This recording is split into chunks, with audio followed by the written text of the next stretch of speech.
The fool leaned back in his chair, the cup of tea cradled between his long, graceful hands. He looked past me.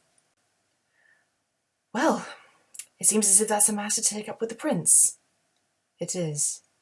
But there is also a matter I must take up with you. I heard how my voice had dropped accusingly as I said the words, but could not control it. A long silence held between us. For a moment the fool folded his lips, as if holding in words. Then he took a sip of his tea. He lifted his eyes to meet mine, and I was surprised to see the weariness on his face. "Is there?" he asked, unwillingly. Reluctance tugged at me, but I forced the word out. "Yes, there is. I want to know what you have said to that Jack woman to make her think that I hated that I could not form the words. It was as if I feared to express the thought, that by speaking it aloud it would gain some sort of reality. An odd expression fleeted over the fool's face. He shook his head. "I've said nothing to her, Fitz. That Jack woman, as you name her, is capable of concocting her own theories on just about anything. She is one of those people you never need lie to, simply withhold information and she makes her own stories up. Some wildly inaccurate, as you've seen, rather like Starling in some ways." I didn't need to hear that name right then. She was another one who had believed that my bond with the fool went beyond the bounds of friendship. I recognised how he had led her to believe that, with the same technique he had used with Jack. No denials of it, leading remarks and witticisms, all encouraging her to form a mistaken opinion. At one time it had seemed a trifle uncomfortable, but humorous all the same, to watch her labouring under her own delusion. Now it seemed humiliating and deceitful that he had let her believe that. He set his teacup down on the table. "I thought I was feeling stronger, but I am not," he said in Golden's aristocratic tones. "I think I shall retire to my room. No visitors, Tom Badgerlock?" He started to rise. "Sit down," I said. "We need to talk." He stood. "I think not," I insist. "I refuse." He looked past me, into a distance I could not see. He lifted his chin. I stood. "I need to know, fool. You look at me sometimes, you say things apparently in jest, but you let Starling and Jack believe that we could be lovers." The word came out harshly, like an epithet. "Perhaps you deem it of little importance that Jack believes that you're a woman in love with me. I cannot be so blithe about such assumptions. I've already had to deal with rumours of your taste in bed partners. Even Prince Jutable has asked me. I know that Civil Brisinga suspects it, and I hate it. I hate that people in the keep look at us and wonder what you do to your servant at night." In my harsh words he shuddered and swayed, like a sapling that feels the first blow of an axe. When he spoke, his words were faint. "We know what is real between us, Fitz. What others may wonder about should remain their issue, not ours." Slowly he turned from me, ending the discussion. I almost let him go. It was such a long habit with me, to accept the fool's decisions on such things, but suddenly it did matter to me what others in the keep gossiped about, what Hap may overhear as a crude jest in a Buckkeep Town inn. "I want to know!" I suddenly roared at him. "It does matter, and I want to know, once and for all. Who are you? What are you? I've seen the fool, I've seen Lord Golden, and I heard you speak to that Jack in a woman's voice. Amber! I confess that baffles me most of all. Why should you live as a woman in Bingtown? Why do you allow Jack to go on believing that you're a woman and in love with me?" He did not look at me. I thought he would let my questions go unanswered, as he so often had before. Then he took a breath and spoke quietly. "I became Amber because she most suited my purposes and needs in Bingtown. I walked amongst them as a foreigner and a woman, unthreatening and without power. In that guise, all felt free to speak to me, slave and trader, man and woman. That role suited my needs, Fitz, just as Lord Golden fulfills them now." His words cut right to my heart. I spoke coldly what injured me most. "And the fool, too, was only a role, someone you became because it suited your purpose? What was your purpose? To gain a doddering king's trust, to befriend a royal bastard? Did you become what we needed most in order to get close to us? He still was not looking at me, but as I gazed at his still profile, he closed his eyes, and then he spoke. Of course I did. Make of that what you will. His words were like spurs to my fury. I see. None of it was real. I've never known you at all, have I? I expected no answer, as for an instant I strangled silently on my anger and insult. Then, yes, you have. You more than anyone in my life. He looked down, and stillness seemed to grow around him. If that is true, then I think you owe me the truth about yourself. What is the reality, fool? Not what you jest about or allow others to suspect. Who and what are you? What is it do you feel for me? He looked at me at last. His eyes were stricken, but I continued to gaze at him, demanding this knowledge. I saw his own anger coming to life there. He suddenly stood straight, and gave a small huff of disdain, as if unbelieving that I could ask. He shook his head, then drew a breath. The words rushed out of him in a torrent. You know who I am. I have even given you my full name. As for what I am, you know that too. You seek a false comfort when you demand that I define myself for you with words. Words do not contain or define a person. A heart can, if it is willing. But I fear yours is not. You know more of the whole of me than any other person who breathes, yet you persist in insisting that all of that cannot be me. Why would you have me cut off and leave behind? And why must I truncate myself in order to please you? I would never ask that of you. And by those words admit another truth. You know what I feel for you. You have known it for years. Let us not, you and I, alone here, pretend that you don't. You know I love you. I always have. I always will. He spoke the words levelly. He said them as if they were inevitable. There was no trace of either shame or triumph in his voice. Then he waited. Words such as that always demand an answer. I took a deep breath and managed the elf-bark's black mood. I spoke honestly and bluntly. Do you know I love you, fool?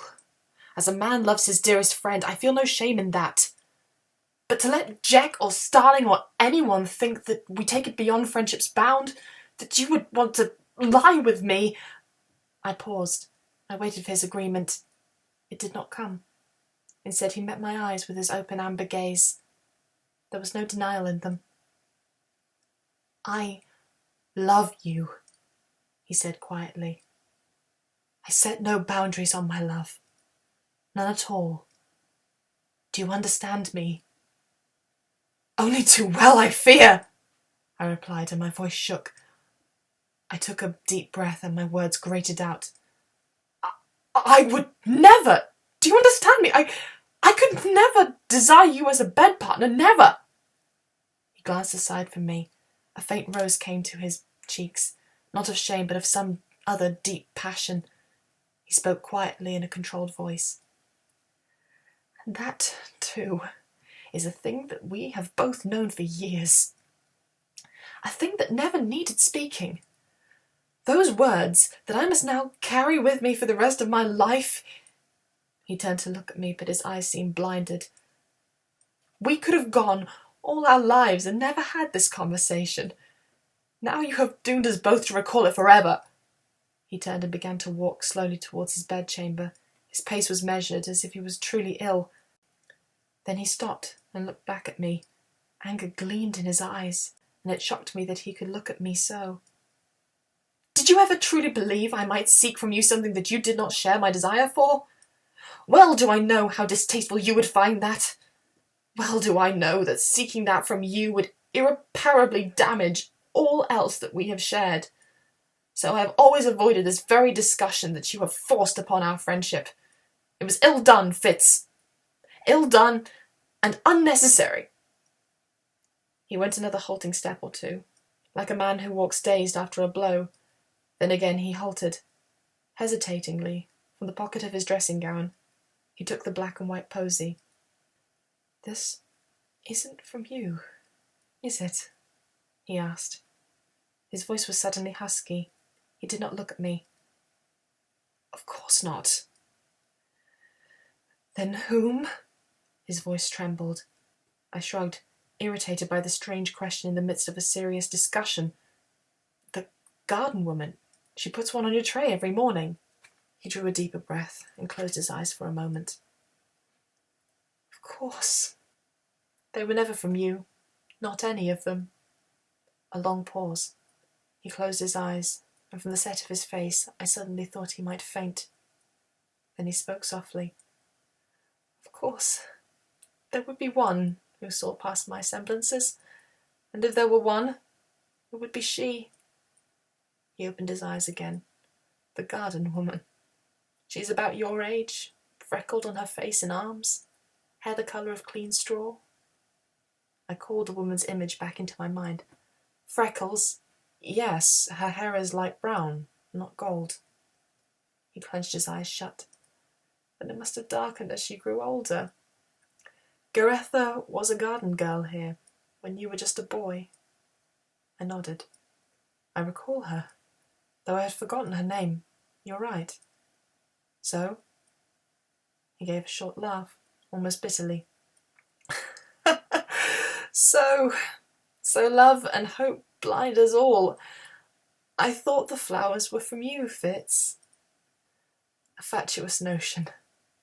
Instead, they are from someone who, long ago, was infatuated with the king's fool. Infatuated, I thought. But like me, she loves where love is not returned. Yet she remained true enough of heart to recognize me despite all other changes. True enough of heart to keep my secret, yet let me know privately that she knew. He held the posy up again. Black and white. My winter colours, Fitz. Back when I was the king's jester.